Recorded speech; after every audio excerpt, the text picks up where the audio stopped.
Bismillahirrahmanirrahim. Assalamualaikum warahmatullahi wabarakatuh. Perkenalkan, nama saya Miftahul Jana, kelas C24 gabungan Prodi PGMI. Di sini saya akan menjelaskan tentang tujuan pendidikan Islam di Indonesia.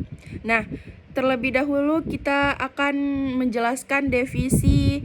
Itu ada juga tentang pokok-pokok pentingnya, ada juga unsur-unsurnya, ada juga contoh-contohnya di masa kini, ada juga kesimpulannya. Nah, di sini saya akan menjelaskan tentang definisi pendidikan Islam di Indonesia. Nah, pendidikan Islam itu apa sih? Apa sih fungsinya? Apa sih tujuannya? Apa sih pokok-pokok pentingnya? Nah, di sini saya akan menjelaskan. Pendidikan Islam adalah proses pembinaan dan pengembangan kepribadian peserta didik berdasarkan ajaran Islam untuk membentuk manusia yang beriman, bertakwa kepada Allah Subhanahu wa Ta'ala, berakhlak mulia, serta mampu mengembangkan ilmu pengetahuan, keterampilan, dan kebudayaan Islami. Nah, di sini saya akan menjelaskan pokok-pokok pentingnya. Yang pertama itu ada tauhid, akhlak, ilmu, amal soleh, dan keseimbangan. Nah, adapun unsur-unsurnya, yang pertama itu pendidik atau yang disebut dengan mu'allim. Yang kedua itu ada peserta didik atau muta'allim. Nah, yang ketiga itu ada materi pendidikan. Yang keempat itu ada metode pendidikan, tujuan pendidikan, dan lingkungan pendidikan. Nah, apa sih tujuan pendidikan Islam di Indonesia itu? Tujuan utamanya pendidikan Islam itu menanamkan keimanan dan ketakwaan kepada Allah Subhanahu wa Ta'ala. Yang kedua itu membentuk akhlakul karimah yang disebut dengan akhlak yang mulia dalam kehidupan sehari-hari. Nah, yang ketiga itu ada mewujudkan insan kamil atau yang disebut dengan manusia sempurna dalam aspek spiritual, intelektual, dan sosial. Yang keempat itu ada menyiapkan peserta didik agar menjadi anggota masyarakat yang produktif dan bertanggung jawab. Yang kelima itu ada mewariskan nilai-nilai budaya Islam yang luhur serta mampu bersaing secara global tanpa kehilangan identitas keislamannya. Nah, di sini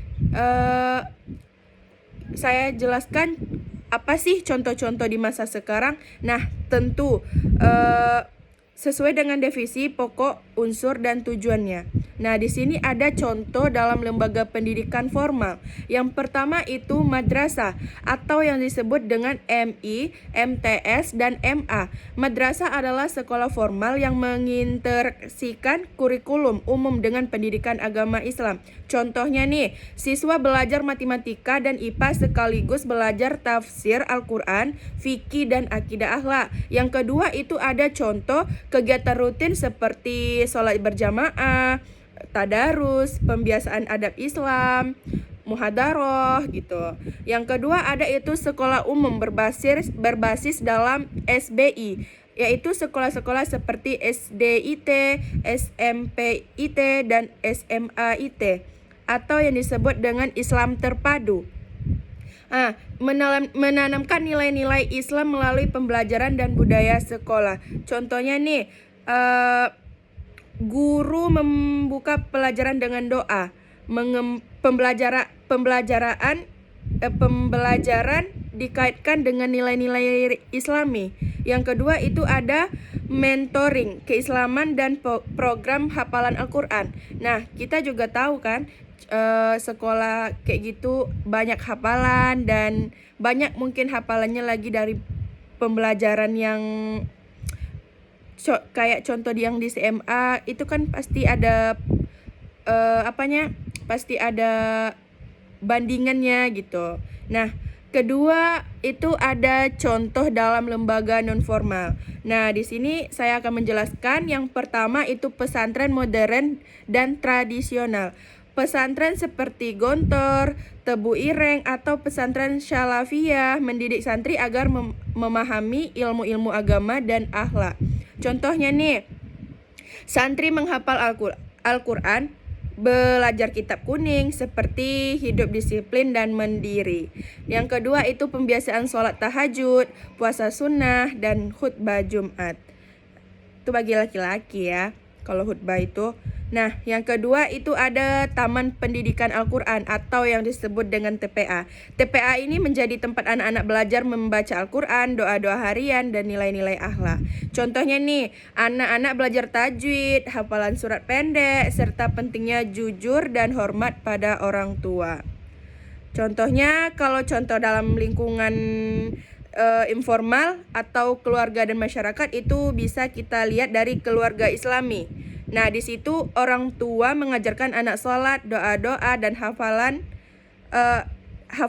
dan nilai-nilai halal haram sejak kecil. Nah, dia tahu ini haram, ini halal. Nah, di situ orang tua bakal ajarin anaknya tentang itu. Nah, contoh yang kedua itu ayah mengajak anak ke masjid, ibu membacakan kisah Nabi sebelum tidur. Yang kedua itu dakwah digital dan media sosial. Nah, di sini banyak ustadz dan pendidikan Islam berdakwah lewat YouTube, Instagram, dan Facebook gitu. Contohnya nih, ceramah Ustadz Abdul Somad atau Buya Yahya yang disaksikan jutaan orang. Nah, yang keempat itu ada program pemerintah dan organisasi Islam. Yang pertama itu program pendidik karakter oleh Kemenak dan Kemendikbud. Nah, di sini saya kurang tahu apa itu Kemendikbud. Soalnya saya baru pernah dengar, yang biasa saya dengar itu Kemenak. Nah, menginteraksi nilai-nilai religius dalam pembentukan karakter siswa. Contohnya nih, program penguatan pendidikan karakter atau yang disebut dengan PPK berbasis nilai-nilai keagamaan dan budaya sosial. Yang kedua itu ada kurikulum merdeka yang memberi ruang pendidikan agama lebih kontekstual. Nah, di sini kita bisa lihat apa itu pendidikan Islam, apa sih contoh-contohnya. Nah, di situ saya sudah jelaskan. Nah, di sini saya akan menjelaskan apa itu pokok-pokok ini apa gitu. Contohnya ini gitu. Nah, tadi saya sudah jelaskan di atas. Nah, di sini saya akan memberikan kesimpulan. Nah, di sini saya dapat menyimpulkan pendidikan Islam di Indonesia bukan sekedar pembelajaran agama, tetapi sebuah proses pembentukan manusia yang beriman dan berakhlak dan berilmu, dan memadukan nilai-nilai tauhid, akhlak, dan ilmu pengetahuan. Pendidikan Islam hadir di berbagai lini dari madrasah, pesantren, hingga rumah dan media digital. Di era modern, pendidikan Islam terus berkembang secara dinamis, memanfaatkan teknologi tanpa kehilangan nilai-nilai keislamannya.